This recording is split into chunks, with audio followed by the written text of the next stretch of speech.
sebelum memasuki materi, ada yang tahu mengimani kitab-kitab Allah itu termasuk rukun iman yang berapa? 3. Pertama, iman kepada Allah, malaikat, kitab, Rasul, nabi dan rasul.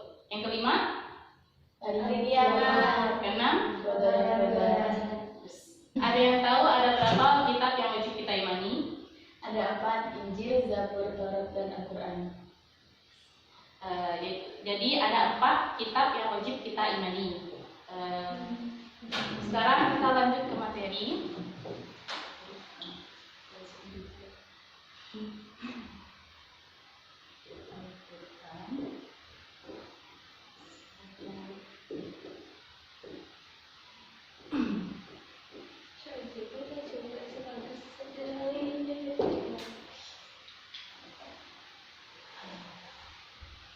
Al-Quran sebagai pedoman hidup. Itu kita sebagai umat manusia wajib mengimani kitab-kitab Allah. Apa itu iman kepada kitab Allah? Iman kepada kitab Allah artinya percaya sepenuh hati bahwa Allah Subhanahu wa Ta'ala telah menurunkan kitab-kitab kepada nabi atau rasul untuk disampaikan kepada umat manusia. Yang telah disebutkan, seperti yang telah disebutkan teman-teman kita tadi, kitab-kitab Allah yang diturunkan kepada nabi dan rasul itu ada 4. Yang pertama Taurat, Zabur, Injil, dan Al-Quran. Keempat kitab ini berisi tentang peraturan, perintah, bahkan larangan yang wajib kita patuhi sebagai umat manusia. Paham? Adik-adik? Paham. Kalau sudah paham, kita beralih ke materi yang selanjutnya, yaitu tentang kitab dan suhuf. Ada yang tahu perbedaan kitab dan suhuf?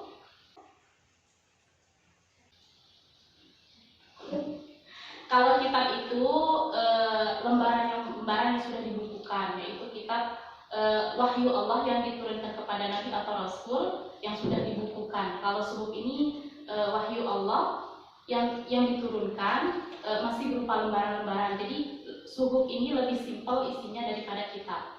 Kalau kitab ini lebih menyeluruh, kalau suhuf masih berupa lembaran-lembaran. Jadi suhuf ini bagian dari kitab lain. Paham? Kalau sudah paham, kita beralih ke materi yang selanjutnya lagi, yaitu kitab-kitab Allah dan para penerimanya. Ada 4 tadi yang sudah disebutkan oleh teman kita. Yang pertama itu ada kitab Taurat, Zabur, Injil,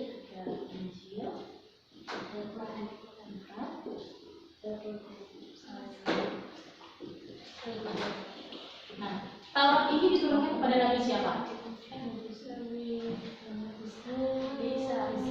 Musa. Nah, jadi benar, Nabi Musa alaihissalam. Kalau Zabur? Daud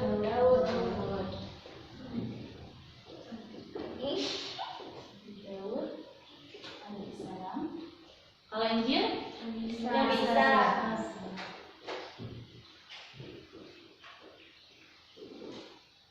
Al-Quran? Nabi Muhammad.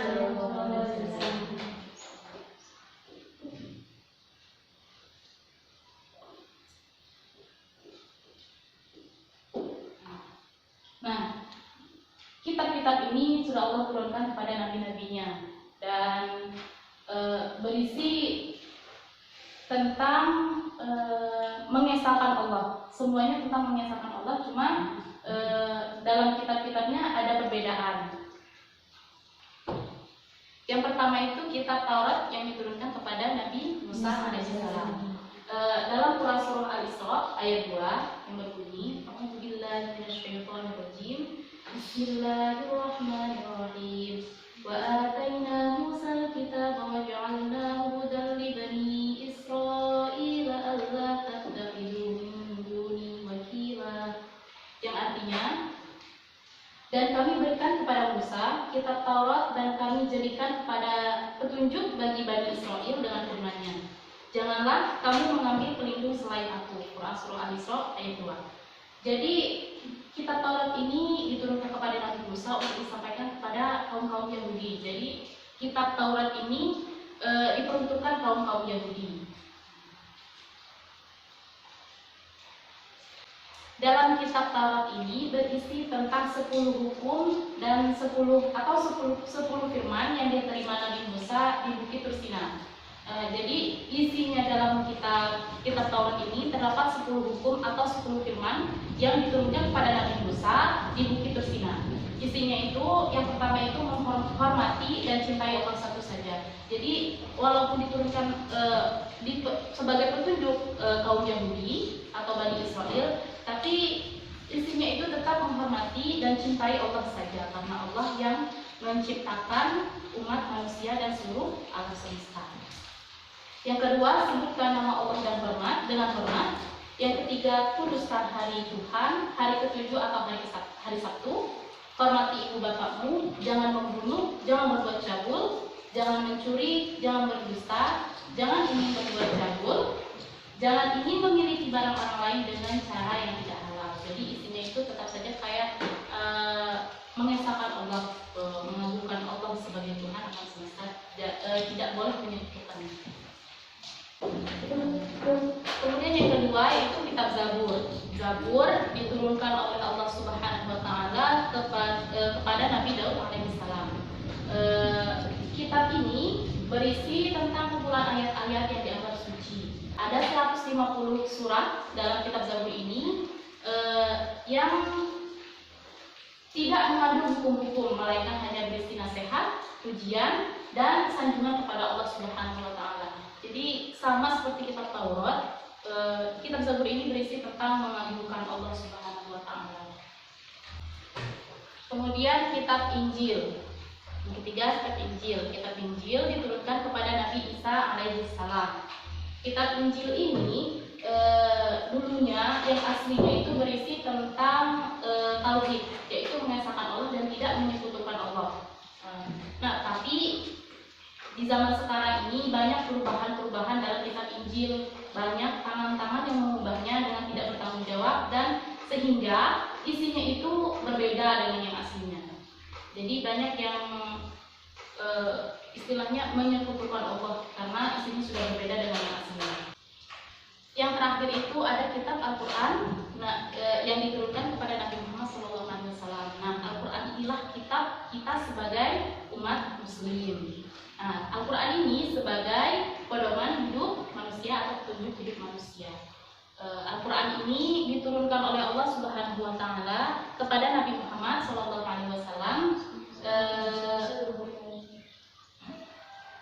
melalui malaikat Jibril, yang diturunkannya itu tidak secara langsung melainkan berangsur-angsur. Al-Quran ini diturunkan selama 23 tahun atau 22 tahun, 2 bulan, 22 hari. Diturunkan secara berangsur-angsur selama 22 tahun, 2 bulan, 22 hari. Al-Quran ini berisi 30 juz, 114 surah, 6.666 ayat, 74.437 kalimat, dan 325.345 huruf.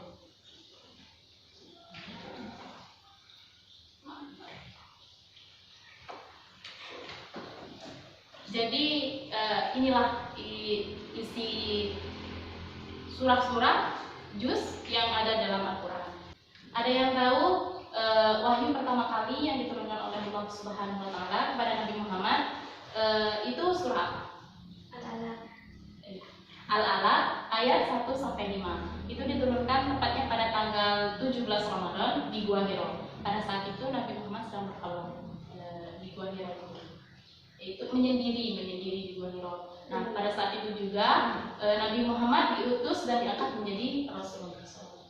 Al-Quran ini diturunkan sebagai penyempurna kitab-kitab sebelumnya, menghapus syariat-syariat yang tidak diperlukan. sesuai dengan perkembangan zaman. Jadi Al-Quran ini sebagai penyempurna menghapus hal-hal yang dianggap tidak diperlukan, yang menyeleweng gitu pada kitab-kitab sebelumnya, yaitu kitab Taurat, Zabur, dan Injil. Selanjutnya yaitu nama-nama lain dari kitab Al-Quran. Yang pertama itu nama-nama lain dari kitab Al-Quran itu yang pertama Al-Huda. Al-Huda. Artinya Al-Huda ini yaitu sebagai petunjuk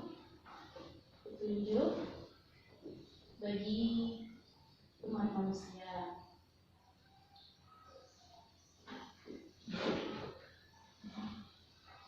Terus yang kedua ada Al-Furqan.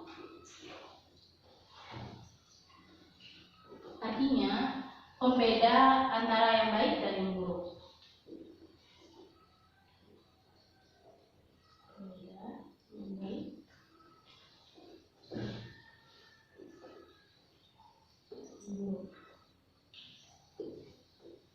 Yang ketiga ada Asy-Syifa. Artinya sebagai pengobat, penenang hati. Jadi kalau lagi galau, baca Al-Quran, insyaallah tenang.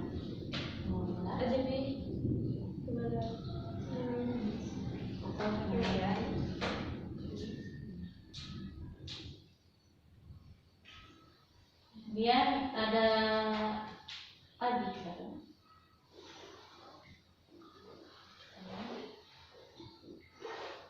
yang artinya sebagai peringatan bahwa adanya ancaman dan balasan dari Allah Subhanahu wa Ta'ala.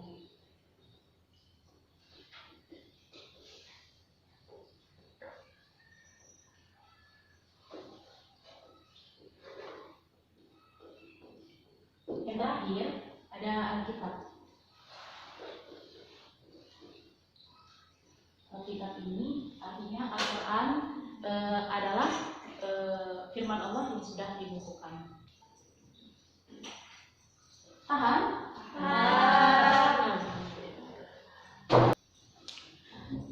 Terus isi Al-Quran, kandungan Al-Quran. Yang pertama itu ada 6 isi. Yang pertama itu tentang akidah atau keimanan kita kepada Allah Subhanahu wa Ta'ala. Yang setelah disebutkan di awal tadi, rukun iman ada 6. Yang pertama tadi iman kepada Allah, kedua iman kepada malaikat, kitab, nabi dan rasul, hari kiamat, qada dan qadar. Di Al-Quran itu sudah dijelaskan setelah tentang akidah. Kedua itu tentang ibadah, baik ibadah mahdoh maupun ibadah ghairu mahdoh. Jadi di Al-Quran dijelaskan ibadah-ibadah itu ibadah yang wajib dan ibadah yang sunnah itu seperti apa. Yang ketiga ada akhlak kepada Allah, akhlak kepada sesama manusia dan alam sekitarnya. Itu semua sudah diatur dan dijelaskan di dalam Al-Quran. Yang keempat ada muamalah, yaitu hubungan antara sesama manusia. Jadi antara sesama manusia itu sudah dijelaskan di dalam Al-Quran. Terus yang kelima ada kisah, yaitu kisah-kisah tentang Nabi dan Rasul atau orang-orang terdahulu sebelum pada masa-masa Nabi. Banyak kisah-kisah tentang para Nabi dalam Al-Quran. Yang keenam itu ada semangat ilmu pengetahuan.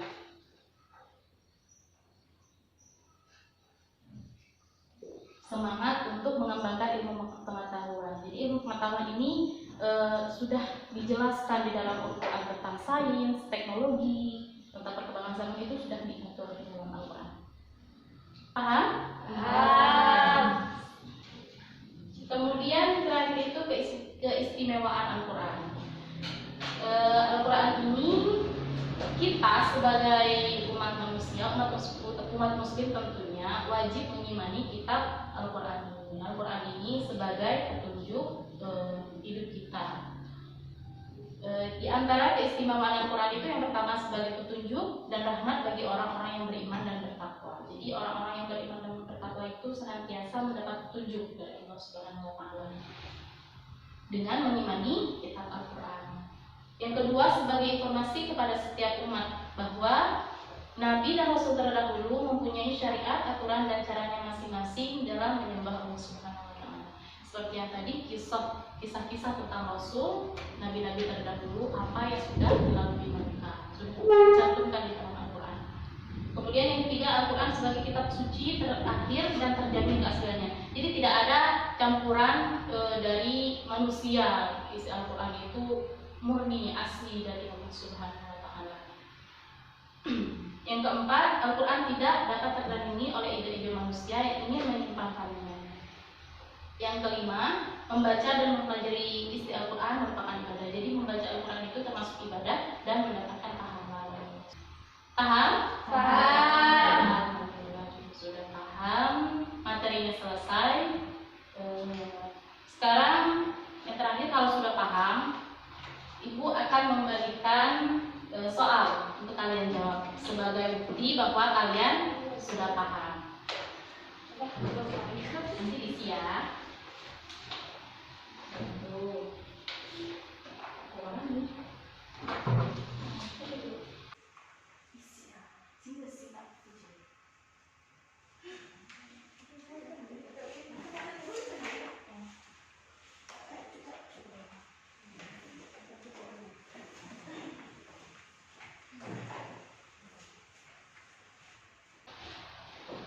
Diisi ya, tunggu 5 menit, 10 menit lah. 10 menit isi, nanti dikumpulkan sebagai evaluasi kalian, apakah kalian itu benar-benar memahami materi tadi atau tidak.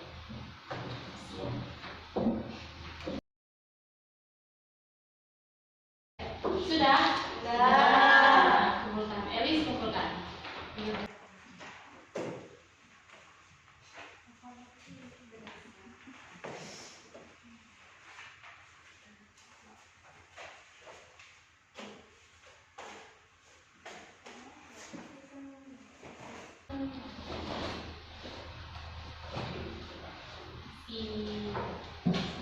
Baiklah, jika sudah paham semua dan ini nanti Ibu koreksi,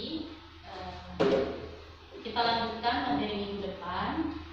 Kita cukupkan untuk hari ini. Semoga kalian juga berpaham dan bisa menerapkan dalam kehidupan sehari-hari.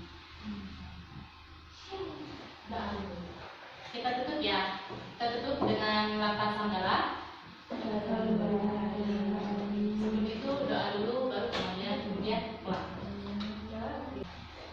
Allahu a'lam.